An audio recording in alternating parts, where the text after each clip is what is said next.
Kamakhya is not merely a kshetra of devotion. It is the seat of severed worldly desire, the altar of Mahamaya or Mohamaya, and the silent witness to cosmic rebellion and realignment.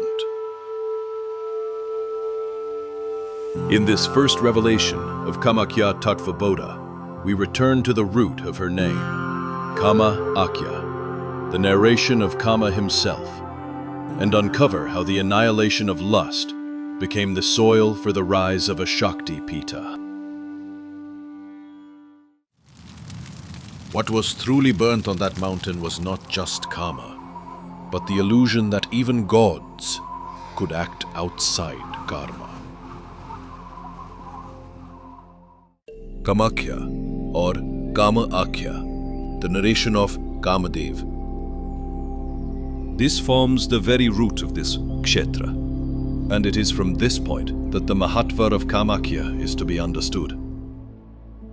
Although Vidhi and Vishnu had assumed their respective roles in creation, Shiva was not inclined to accept his part, as he preferred to remain absorbed in his own self. What could grant more bliss than Shivananda itself? Hence, he continued to abide in that supreme state, uninterested in worldly engagement. At that point, Kamadeva was summoned by Vidhi to disturb Shiva using his powerful Panchabana and Ikshu Kodanda. Kamadeva accepted the task and proceeded to Kailasha. It must be noted that Vidhi did not summon Kamadeva out of concern for the world. Rather, he sought revenge on Shiva, who had once laughed at him when Kamadeva, newly empowered with the ability to captivate even the Trimurtis, had dared to mock Vidhi himself. For this reason, the worship of Vidhi is considered forbidden and has been erased from sacred practice, as it gives rise to a base ego within men. When Kamadeva arrived at Kailasha, the intense Rudra Tejas instilled fear in him, causing hesitation. Why is this Rudra Teja so fearsome? And why would Kama be intimidated?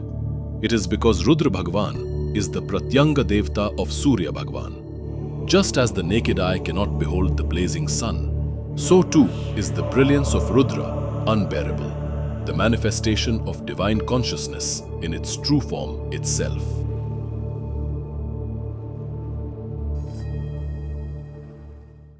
While awaiting Shiva's awakening, Kamadeva observed Nandi Bhagavan, who also remained deeply immersed in meditation.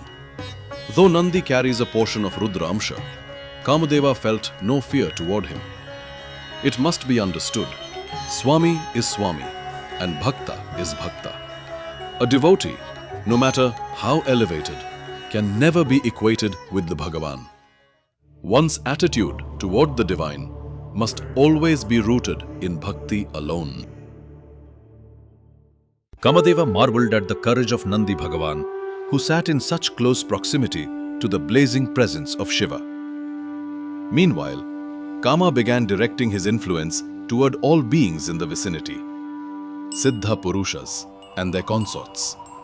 All the creatures, including deer, peacock, were affected, engaging in amorous and conjugal acts. Eventually, Shiva and Nandi Bhagavan emerged from meditation and went for a walk. Kamadeva waited in anticipation, hoping for signs of success.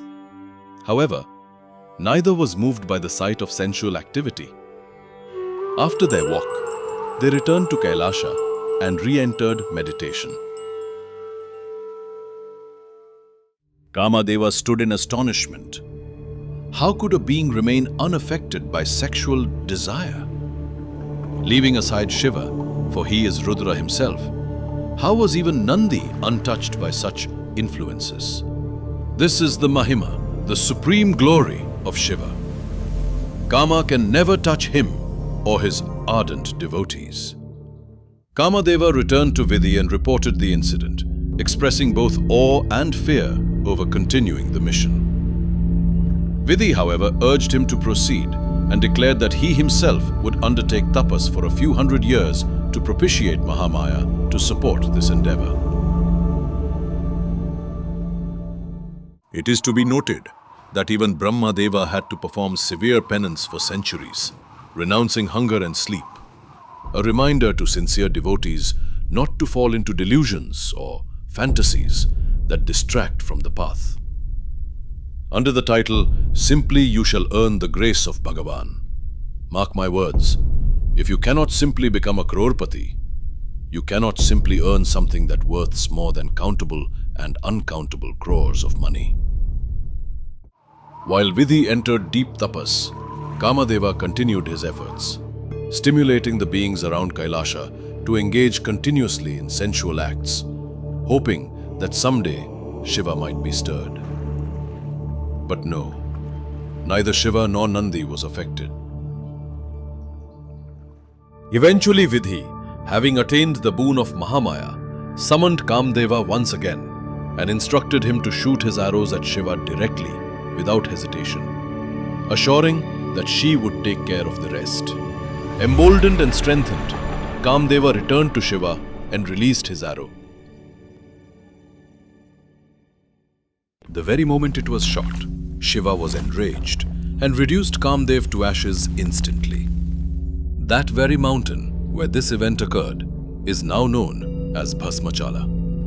As Kamadev was engaged in a daring mission, one that had been ordained by Vidhi himself and undertaken in alignment with the will of Amba Mahamaya, a question arises. Why was he not protected from the wrath of Shiva? Why was he not saved, either by Brahmadev or by Mahamaya herself?